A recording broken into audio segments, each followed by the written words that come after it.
Yeah, good afternoon. All right, sir. Here we are at the corner Kanda for the training farmers. And what prompted the hosting of this training? Okay, first, the Cross River Basin is a critical agency of the federal government. And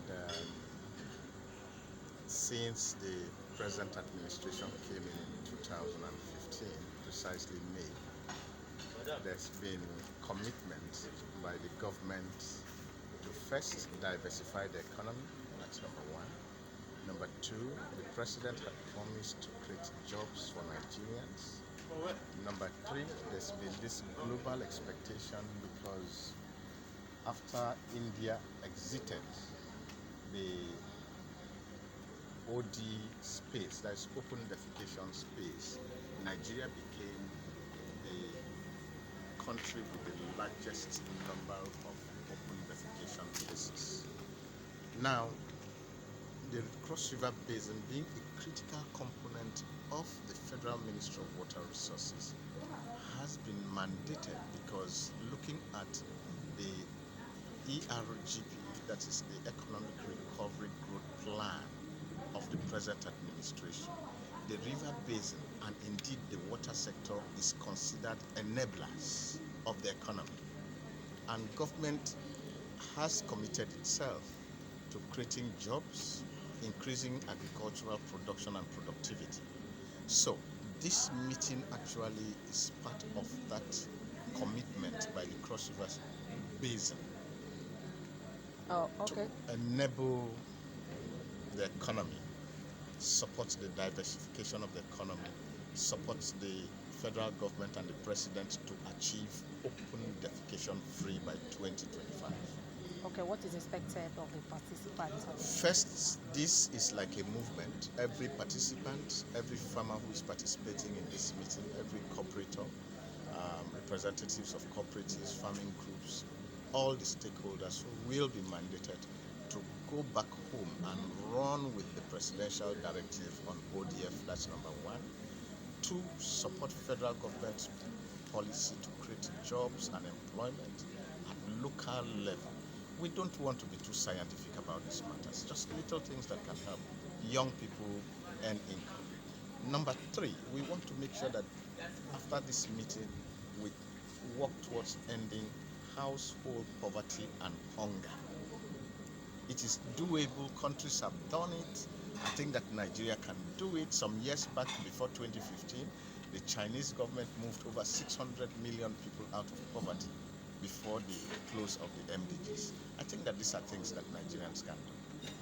Apart from that, what are the strategies as a foundation or as a group? Because I believe Cross River Basin is partnering with a foundation like yours.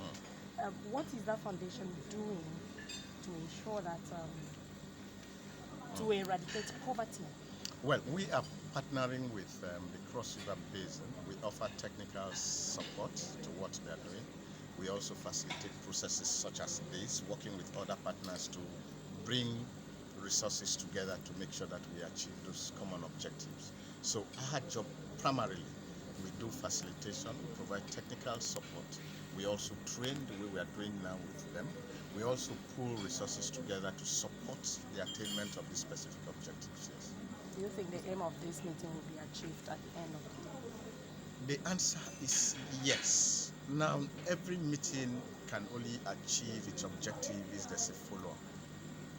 If there's no follow-up, no matter what you do, you don't achieve that. Our anticipation is that there's going to be a huge follow-up program that will help us now identify those key issues that we need to achieve. ODF is one. We need to have a simple guideline that tells us how to achieve ODF in communities. We want to end poverty and hunger.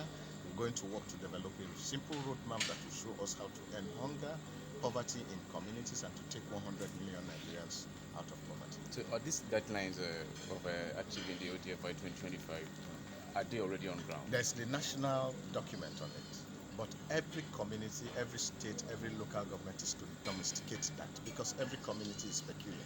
So you domesticate that framework by producing simple guidelines to achieve. Okay, sir. Talking about ODF. Yes. You mentioned farmers as critical stakeholders. Yes. Looking at the environment we come from, you know that one of those driving factors in the implementation of certain policies are the royal fathers.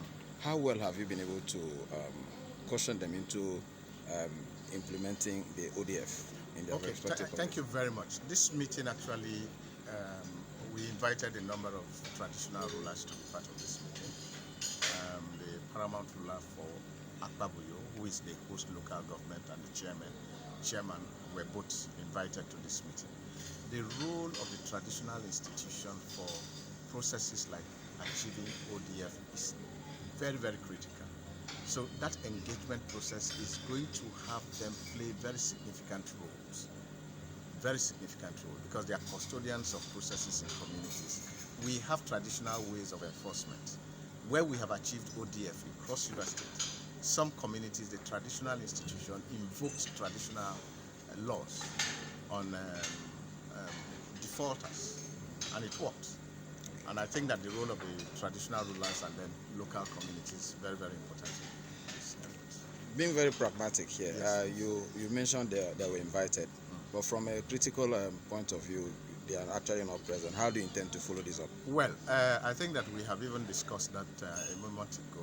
There are simple bureaucracies that you must achieve. You know that if you take a letter to someone, the recipient may not be the direct receiver of that letter. You know, so we suspect two things, because we've spoken to a number of people who are supposed to deliver that document to them. There's a follow-up program that is going on right now. Okay, all right. So please, for the purpose of the interview, please your name and your designation. My name is Roy Ndovegba. I'm a private consultant and work for a Kapachi Foundation as executive